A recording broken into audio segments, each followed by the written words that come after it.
খুব স্বাভাবিকভাবে যিনি মমতা ব্যানার্জির সঙ্গে যার পরিবারের লোক লন্ডনে যাচ্ছেন ঘুরতে বেড়াতে, তার বাড়িতে কি নবান্ন চলো অভিযানের ডাক দেওয়া হবে? তিনি তার সঙ্গে দিতে পারবেন না?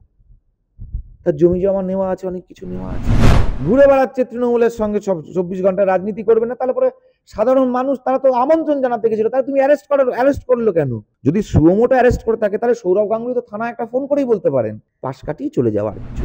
কে বিয়ে করছে না করছে তাই নিয়ে দেবাংশু, কুণাল ঘোষেদের, কল্যাণ ব্যানার্জি, মদন মিত্রের এত চুলকানি কিসের? এত চুলকানি কিসের? ওদের কতগুলো করে গার্লফ্রেন্ড আছে? আরে লুচ্চা লম্পট চরিত্রহীনদের দল, মাতালদের দল, টাকা চুরি করার দল। দাদা, কার্যত আমরা যেমনটা দেখতে পাচ্ছি, এসএসসির 26,000 যে চাকরি বাতিল, সেটা নিয়ে অলরেডি রাজ্য রাজনীতিতে তোলপাড় পড়ে গেছে। কিন্তু তারই মাঝে এই 26,000 চাকরি প্রার্থীরা তারা নবান্ন চলো অভিযানের ডাক দিয়েছিলেন, সেই জন্য সৌরভ গাঙ্গুলিকে আমন্ত্রণ জানাতে গেছিলেন। তার দেখা তো পাননি। অন্যদিকে ঠাকুরপুকুর থানার পুলিশ তাদের নিয়ে থানায় নিয়ে আসে। কিভাবে দেখছেন এই পুরো ঘটনাটি? সৌরভ গাঙ্গুলির যে স্পেন থেকে ঘোষণা করেছিল শালবনী না কোথায় ফ্যাক্টরি হবে, সেটাও তো এখনো অব্দি দেখতে পাচ্ছি না। এখন তো অপেক্ষা করেছি সৌরভ গাঙ্গুলি আরো কোথায় কোথায় কি কি ফ্যাক্টরির ঘোষণা করবেন সেটার জন্য। খুব স্বাভাবিকভাবে যিনি মমতা ব্যানার্জির সঙ্গে যার পরিবারের লোক লন্ডনে যাচ্ছেন ঘুরতে বেড়াতে, তার বাড়িতে কি নবান্ন চলো অভিযানের ডাক দেওয়া হবে? তিনি তার সঙ্গে দিতে পারবেন না। তার জমি জমা নেওয়া আছে, অনেক কিছু নেওয়া আছে। তো হঠাৎ করে এসএসসির লোকেদেরকে অ্যারেস্ট করানোর কি প্রয়োজনীয়তা ছিল সেটা আমার ঠিক মাথায় ঢুকলো না। তার মানে যদি উনি নাও করিয়ে থাকেন তাহলে উনার তো উচিত ছিল, উনার বাড়িতে গিয়েছে কি করে পুলিশ অ্যারেস্ট করলো? উনি কমপ্লেন করেছেন বলি বা উনার বাড়ির পরিবার থেকে কমপ্লেন হয়েছে বলেই অ্যারেস্ট হয়েছে? নাহলে উনার উচিত ছিল থানায় বলা যে আমি তো কোনো কমপ্লেন করিনি, আমার বাড়িতে এসেছিল, আপনারা অ্যারেস্ট করলেন কেন? এটা কি উনি বলেছেন? এটা উনি বলেননি। এই ধরি মাছ নাছুই পানি, এগুলো করাটা উচিত হয়নি। উনার কাছে উনার ব্যাপারে একটা আলাদা সম্মান ছিল বাঙালি জাতির। কিন্তু দাদা, আমরা যেমনটা দেখতে পাচ্ছি, সৌরভ গাঙ্গুলি এই বিষয়ে প্রশ্ন করে তিনি বললেন যে আমাকে রাজনীতিতে জড়াবে না। সৌরভ কোনো রাজনৈতিক দলের পক্ষে বা বিপক্ষে মন্তব্য বিরত রেখেছে। আরে মন্তব্য বিরত থাকলে পরে উনার স্ত্রী তো মমতা ব্যানার্জির সঙ্গে লন্ডনে গেছিলেন, কি করতে গেছিলেন? নাচ দেখাতে গেছিলেন, না গান গাইতে গেছিলেন, না বিরোধ করতে গেছিলেন, না কি করতে গেছিলেন? ঘুরে বেড়াচ্ছে তৃণমূলের সঙ্গে, সব 24 ঘন্টা রাজনীতি করবে না। তারপরে সাধারণ মানুষ তারা তো আমন্ত্রণ জানাতে গেছিল, তাহলে তুমি অ্যারেস্ট করলো কেন? যদি সুমোটো অ্যারেস্ট করে থাকে তাহলে সৌরভ গাঙ্গুলি তো থানায় একটা ফোন করেই বলতে পারেন, পাশ কাটিয়ে চলে যাওয়ার কিছু নয়। কিন্তু তিনি তো একদমই বলছেন যে আমাকে রাজনৈতিক কোনো বিষয়ে জড়াবেন না। এটা রাজনৈতিক বিষয় কোথায়? সাধারণ মানুষের চাকরি চুরি যেটা রাজনৈতিক বিষয় কোথায়? এটা রাজনৈতিক বিষয় হতে পারে কি করে? সরকারি চাকরি চুরি গেছে, তোমার পরিবার, তোমাকে 24 ঘন্টা দেখা যাচ্ছে মমতা ব্যানার্জির সঙ্গে ঘুরে বেড়াচ্ছ। মমতা ব্যানার্জির সরকার চুরি করেছে চাকরি। 8,000 লোককে অযোগ্য বলা হয়েছে, বাকি 17,000 যে যোগ্য সেই সার্টিফিকেটটা দিতে পারছে না কেন মমতা ব্যানার্জি? এটা রাজনৈতিক ব্যাপার হয়ে গেল। এসএসসি কে কে অ্যাপয়েন্ট করে? পশ্চিমবঙ্গ সরকার করে। পশ্চিমবঙ্গ সরকারের মুখ হচ্ছে মমতা ব্যানার্জি, প্রধান মমতা ব্যানার্জি। তো কে অ্যাপয়েন্ট করে এসএসসি চেয়ারম্যানকে? এসএসসি চেয়ারম্যান এতদিন ধরে কারা হয়েছে? তাদের রাজনৈতিক পরিচয়টা কি?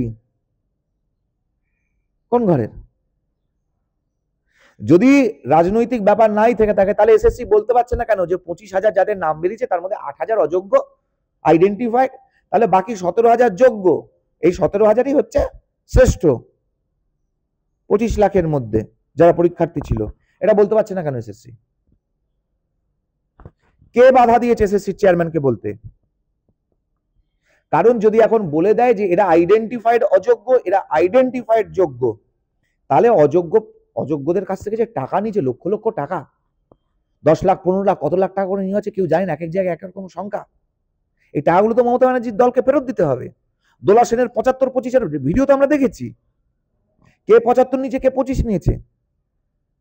এ তো শুধু এসএসসি, এরপরে কলেজ সার্ভিস কমিশন আছে, এরপরে প্রাইমারি আছে, টেট আছে, বন দপ্তর আছে, দমকল আছে, সব কটা মিনিস্ট্রি আছে, পৌরসভা আছে, সমস্ত জায়গায় তো টাকা ফেরত দিতে হবে। এত টাকা কোথা থেকে পাবে? ওই জন্য অশান্তি ঘুরিয়ে দিচ্ছে, হিন্দু মুসলমানের দাঙ্গা করিয়ে। দাঙ্গা করাই নেই, মুসলমানদেরকে দিয়ে হিন্দুদেরকে পিটিয়ে পিটিয়ে পিটিয়ে পুরো ব্যাপারটাকে বাইল্যাটারাল একখানা বাইনারি সৃষ্টি করে দিচ্ছে মুর্শিদাবাদ মালদা করে। কিন্তু দাদা এই যে সৌরভ গাঙ্গুলি বলছেন যে আমাকে রাজনীতিতে জড়াবেন না, তাহলে তিনি মুখ্যমন্ত্রীর সাথে একাধিক যে বাণিজ্য সম্মেলন হয়েছে স্পেনে বলুন লন্ডনে বলুন, সেটা কি রাজনীতি ছিল না? মুখ্যমন্ত্রীকে বলার তো সাহস নেই যে আমাকে রাজনীতির মধ্যে জড়াবেন না, তাহলে কল্লা কাটা যাবে। ওই জন্য আপনাদেরকে বলেছে, সাংবাদিকদেরকে বলেছে। সাংবাদিকদের বলা সহজ, মমতা ব্যানার্জিকে বলার মতন এত বুকের ফাটা নেই। শিরদাঁড়া ঢাকতে হবে না তার জন্য, বাঙালির তো এমনি শিরদাঁড়া নেই। কিন্তু দাদা এই এসএসসি তো একদিকে আমরা অন্যদিকে দেখতে পাচ্ছি মেইন স্ট্রিম মিডিয়া বলুন বা ডিজিটাল মিডিয়া, চারিদিকে শুধু এখন খবরের হেডলাইন দিলীপ ঘোষের বিয়ে। এর কারণটা কি? এটা কোনো রাজনৈতিক বিষয় না, এটা আলোচনার বিষয় নয়। দিলীপ দা বিয়ে করে একটা মানুষ বিয়ে করবে না, আশ্চর্য কথা। এটা কি অপরাধ নাকি কোনো বিয়ে করা? দিলীপ দা মাঠে ময়দানে ছিলেন, আছেন, থাকবেন। সব জায়গাতে শুধু এখন একটাই হেডলাইন, বিজেপিতে কি প্রভাব পড়বে, বিজেপিতে কি প্রভাব পড়বে। কোনো প্রভাব পড়বে না। কিসের আবার প্রভাব পড়বে? কোনো প্রভাব পড়বে না। এটা রাজনৈতিক বিষয় না, এগুলো দৃষ্টি ঘোরানোর চেষ্টা করছে মমতা ব্যানার্জি, এর বেশি বাইরে। মমতা ব্যানার্জি কি করে দৃষ্টি ঘোরানোর চেষ্টা করছে? এই সমস্ত মিডিয়াকে লেলিয়ে দিয়ে। মমতা ব্যানার্জি প্রচুর অধিকাংশই মমতা ব্যানার্জির ইয়েতে চলে মিডিয়া পশ্চিমবঙ্গে।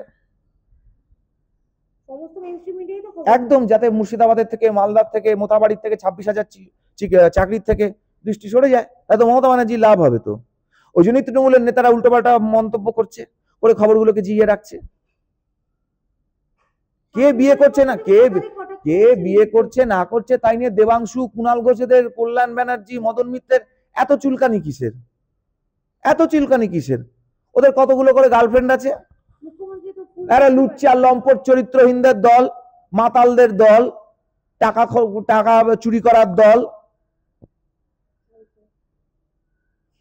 তারা আবার অন্যকে নিয়ে কি কথা বলছে মশাই? দিলীপ ঘোষ তাও বিয়ে করে নিজের ভালোবাসাকে স্বীকৃতি দিয়েছে। কেউ কেউ তো বলছে এখনো অব্দি বিয়ে না করে, বিয়ে করেনি বলে বেচারা এখনো অব্দি ছেলেকে ভাইপো বলতে হয়। লোকে বলছে, আমি বলছি না। সেই সব দলের লোকেদেরকে বলুন, একজনের তো হয়ে গেছে, বাকি যারা এখনো অব্দি আশায় আছে তাদেরকে বলতে বলুন।